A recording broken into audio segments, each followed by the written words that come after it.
In this lecture, let us discuss about term frequency, inverse document frequency, which is also called as TF-IDF, a statistical measure used in text mining and information retrieval to evaluate how important a word is to a document in a collection or corpus. It helps to highlight important words in a document while reducing the weight of common words that appear frequently across many documents. And this TF-IDF is calculated using two components. First one is term frequency. This measures how frequently a term or word appears in the document. And we can see that if a word appears more number of times, then the higher is its term frequency. Then the second one is inverse document frequency. This measures how important a term is across all documents in the corpus. Say if a word appears in many documents, it is less informative, so its weight is reduced. And if it appears in only a few documents, its weight is increased. Let's break down the TF-IDF calculation step by step using a simple example. Here the step 1 is term frequency. So you can see the formula.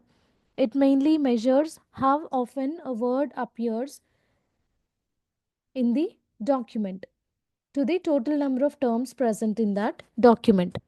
Okay. So using this formula, we can calculate the term frequency. Let us consider a simple corpus having three documents, document 1, 2 and 3 with these sentences. And now let's try to calculate term frequency for the term programming in document 1. So take that word programming. So here you can see that this document 1 is having three words. Out of that, if you take programming, programming occurred only one time, right? So here term frequency for programming in document 1. So you can get it like this, 1 by 3. So 1 is nothing but number of times that term appeared in the document. So this programming appeared only once. So that value is 1. And how many number of terms are present in the document? So we have 3 terms in document 1. So that is 1 by 3, which gives you 0.33.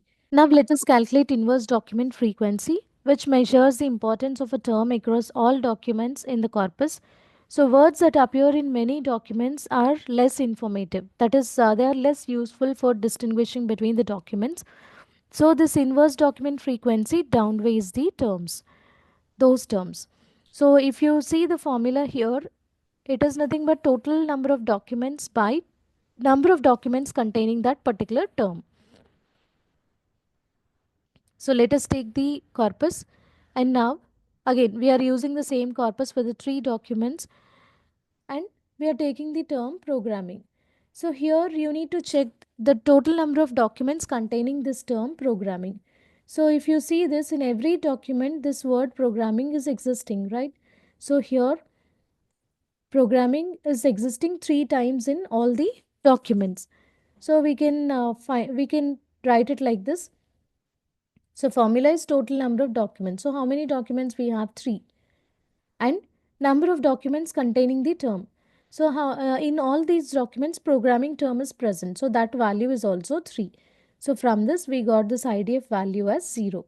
If a term appears in every document, its IDF will be 0, indicating that it is not useful for distinguishing between documents.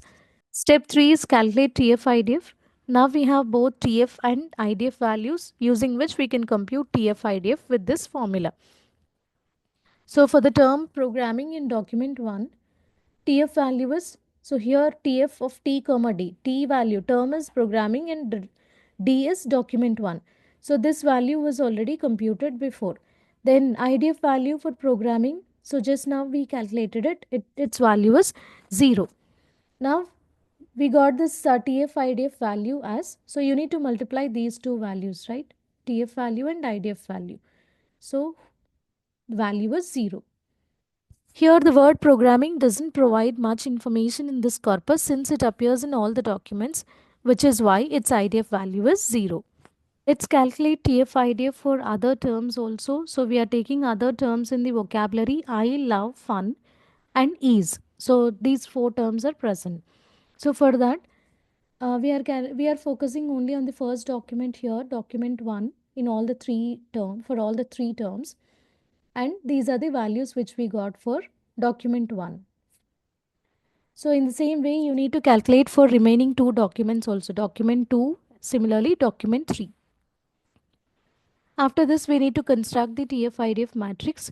Here you can see these are the terms present in the vocabulary and these are the documents. And these values are the TF-IDF values. So here if you see the values, TF-IDF value for I for the first document is 0.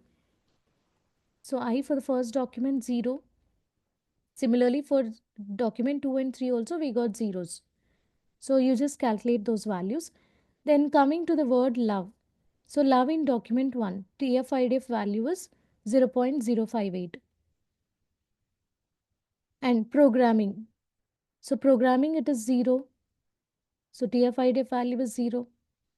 Then for remaining two, I and fun. For them also we got values as zeros. In the same way, we need to calculate for document 2 and document 3. Let us see the implementation part. We can easily compute TF-IDF using TF-IDF vectorizer class from the sklearn library. And these are the documents. So we are taking 3 sample documents. Okay, I love programming. Programming is fun. I love fun programming. Now, TF-IDF vector initialization. So this TF-IDF vectorizer is initialized, which will transform the documents into a matrix where each term's importance is weighed by both its frequency within a document and how rare or common it is across all the documents. Next, fit and transform. So this fit transform is applied to the documents. It calculates the TF-IDF scores for each term in the each document. Then convert to array. So the result to fit transform, this is a result which we got. So that is a sparse matrix. So we need to convert it into a dense numpy array using to array to make it easier to inspect. Then get feature names. So get feature names out retrieves the vocabulary, that is unique words across all the documents. And finally display the results. So the terms, nothing but the vocabulary and the TF-IDF matrix is displayed. Coming to the advantages of TF-IDF, first it captures importance. TF-IDF captures words that are frequent in a document but not in other documents, helping distinguish between documents.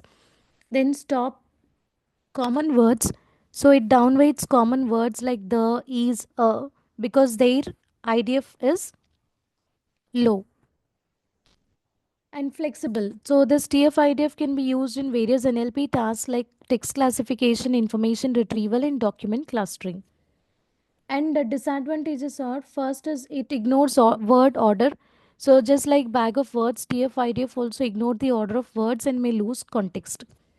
And sparse representation. When the vocabulary size is large, TF-IDF matrix becomes sparse, which can lead to higher computational cost. Then lacks semantic meaning. So TF-IDF, it doesn't capture the meaning of the words or phrases.